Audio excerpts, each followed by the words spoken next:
नमस्कार, मैं अनुज पांडे। एक नई क्रांति के मुहाने पर दुनिया। बीते वर्ष प्रिंसटन यूनिवर्सिटी प्रेस ने एक किताब छापी, you are not expected to understand this, यानी यह अपेक्षा नहीं कि आप इसे समझ ही लें। यह किताब का नाम है। दिलचस्प शीर्षक और सामग्री की वजह से चर्चा का विषय बनी यह पुस्तक, जिसकी संपादक टोरी बॉस हैं। हमारे वर्तमान और भविष्य पर कृत्रिम बुद्धिमत्ता यानी आर्टिफिशियल इंटेलिजेंस और मशीन लर्निंग जैसी तकनीकों के प्रभाव का आकलन करती है। 1975 में जारी किए गए कंप्यूटरों के ओपन सोर्स ऑपरेटिंग सिस्टम यानी यूनिक्स के छठे संस्करण के लेखकों ने उसके कोड में एक दिलचस्प टिप्पणी डाली थी। आप इसे समझ लें, यह अपेक्षा नहीं। यह उस कोड की चमत्कारिक क्षमताओं की घोषणा थी, क्योंकि यह ऑपरेटिंग सिस्टम अलग अलग कंप्यूटरों पर एक साथ कई एप्लीकेशन चला सकता था।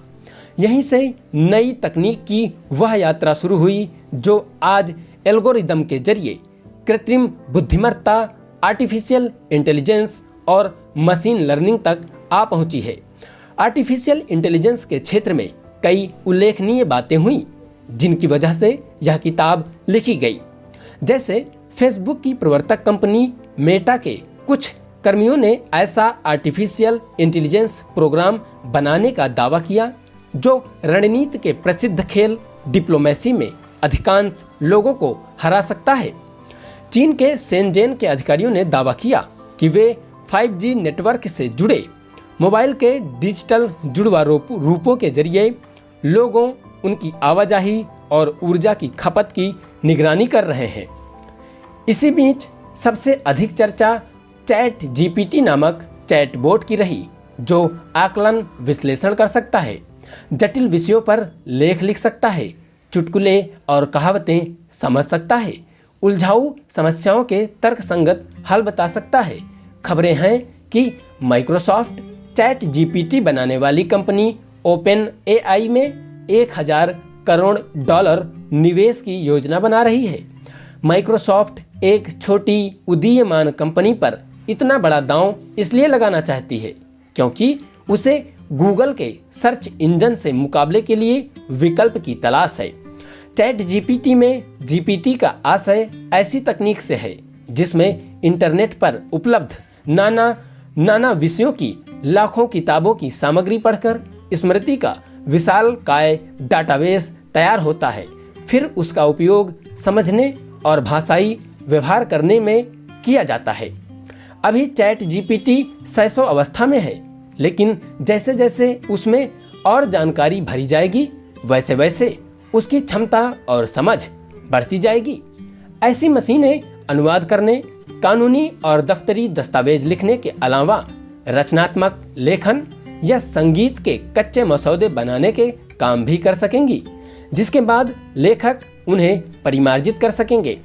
गूगल पर हम शब्द या फिक्रे डालकर जानकारी खोजते हैं और सर्च इंजन वांछित जानकारी के सही संदर्भ और विषय के बजाय जहां जहां शब्द और फिक्रा मिले उसे पेश कर देता है। लेकिन यदि कल्पना करें कि आप किसी सर्च इंजन से सधे हुए सवाल करें और आप वह उसके एकदम सटीक उत्तर दे तो कितना अच्छा होगा।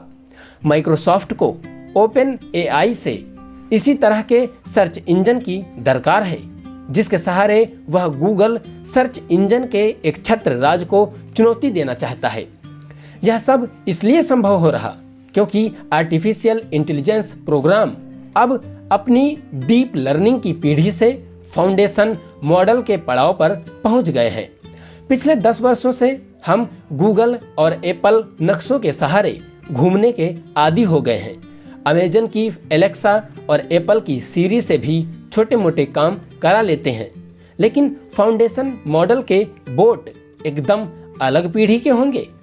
पायलट से कहीं भूल हो रही होगी तो वे चेतावनी देंगे, आपकी कार चलाएंगे, ड्रोन उड़ाएंगे, डॉक्टर को बीमारी का सही निदान बताएंगे, संगीतकार के गुनगुनाते ही धुन और संगीत के नोट बनाकर दे देंगे। यह सब इसलिए संभव लग रहा क्योंकि आर्टिफिशियल इंटेलिजेंस के कोड अब मशीनों को हमारे मस्तिष्क की तंत्रिकाओं के करोड़ों नेटवर्कों की तर्ज पर प्रशिक्षित कर रहे हैं। मशीनें अपनी भूलों से खुद सीख रही हैं।